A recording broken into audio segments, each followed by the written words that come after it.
Երևի արդեն բոլորիդ հայտնի է, որ առավոտյան ժամը 7-ից պարոն Լևոն Քոչարյանի բնակարանում խուզարկություն են իրականացնում, դրան զուգահեռ իրենց ընտանիքին պատկանող տարբեր գույքերում,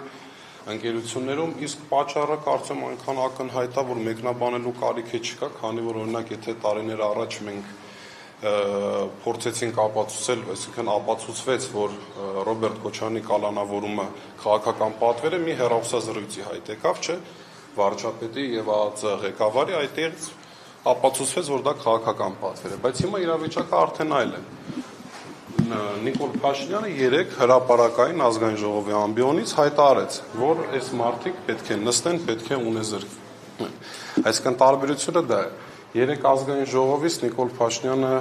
մի այնքան հակաիրավական եւ աբսուրդ հայտարարություններ էր անում, ասելով թե հանրությունը պահանջում է, որ այս մարդիկ կալանավորվեն, ունեզրկվեն, եւ ես չեմ կարող հանրությանը բացատրել, որ դատարանները պետք է գործեն օրենքով սահմանված կարգով։ Ես նույնիսկ չեմ կարող բացատրել, թե ինչ է իշխանությունների տարանջատման սկզբունքը, եւ այ դրանով երեկվա իր ելույթով փորձեց արդարացնել իր այսօրվա գործողությունները, թե ինչ է ինքը միջամտում դատական եւ ուժային կառույցների աշխատանքներին։ Նաեւ երեք նա ուղիղ հենց այս բնակարանի հետ կապված հայտարարություն արեց, ասելով Լևոն Քոչարյանին, որ այ քո երեխաները չպետք է ժառանգեն այդ բնակարանը։ Եվ այսօր առավոտյան մի քանի ժամ անց մենք տեսնում ենք, որ այն բնակարանը, որ Նիկոլ Փաշինյանն ասում էր, քո երեխաները չպետք է ժառանգեն, երեխաների ներկայությամբ տեսնում ենք, քանի ԱԱԾ-ականներ կան։ Այսինքն այս շոուի իմաստը ո՞րն է։ Ուղղակի մարդը իր խոսքը պահում է։ Այսինքն այն ժամանակ, եթե նա թաքցնում էր, նույն եթե իր ծրագրին ուշադրություն դարձնեք, եթե նախորդ ծրագրում խոսում էր ինչ-որ բաներ, որոնք որ դուր կգան, բայց նա չիրականացրեց, Շուշի, դեուկապացիա եւ այլն, այս ծրագրում արդեն ուղիղ ասում է, որ պետք է երրորդ հանրապետությունը լուծարենք, եկեղեցին քանդենք եւ Հայաստանից տարածքները հանձնենք հարևան պետությանը։ Պարոն, բայց դա է պատճառը, թե որ Լևոն Քոչարյանը դիմելով Փաշինյանին ասաց, մեզնից էլ պահանջում են, ասում են, այդ պիղծ դավաճանը ինչի է մինչև հիմա կարողանում այդտեղ լինել։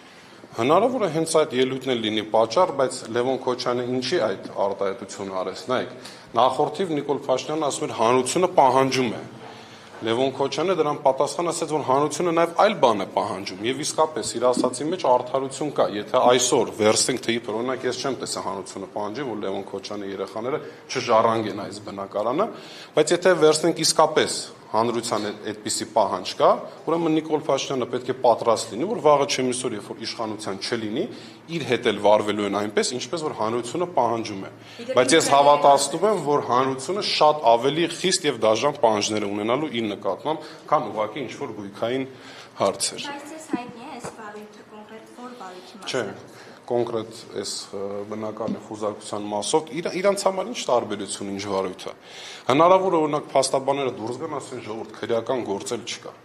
Նույն Ռոբերտ Քոչարյանի քրեական գործով մոտ 2 ամիս ուղղակի դատարանում ուզում էին հասկանալ, թե քրեական օրենսգրքի որ օրենքով է այս մարդը մեղադրյալ։ Պատասխան չկար։ Ձեզ համար հասկանալի է Փաշինյանի քաղաքական մոտիվը սա անելու համար, որովհետև ընտրություններից հետո Գագիկ Ծառուկյանին կալանավորեց, այսինքն ընդդիմության նկատմամբ բռնաճնշումները սկսվեցին, հիմա 3 ազգային ժողովից խոսեց երկրորդ նախագահի եւ երրորդ, այդ թվում երրորդ նախագահի մասին։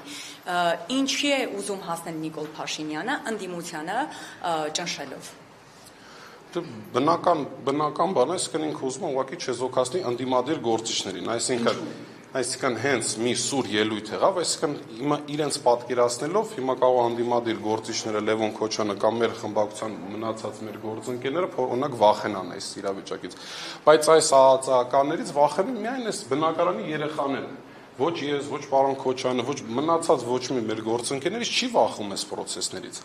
իսկ այս պրոցեսից մենակ 3 հոգի կա վախեցող, դա անչափահաս Լևոնի երեխաներն են։ Իսկ այս պրոցեսն էլ այն ինչը որ ինքը միտումը ունի չեզոքացնելու ընդդիմադիր գործիչներին, ինքը չի աշխատելու, որտեվ 18 թվականին այս մարդիկ շատ հեշտ ու հանգիստ կարող էին չմտնեին այս քաղաքական պրոցեսների մեջ, չվերադառնային Հայաստան եւ իրանց ժառանգության մասին խոսակցություն չլինի։ Այնպես ինչպես որ նաեւ նախկիններ կան, ովքեր որ թե տարբեր կոռուպցիոն սկանդալների միջով են անցել, բայց այսօր տեսնում որ ԿՊ անդամ են կամ ԿՊ-ին են ծառայում եւ նրանք ոչ մի խնդիր չունեն, այսինքն իրանց հետ լեզու գտնելը շատ պարզ է։ Հիմա երեխաները ներսում են։ 3 երեխաներն են ներսում են, այո։ Առավոտյան երբ են իրենք եկել։ Առավոտյան 7-ից եկել են։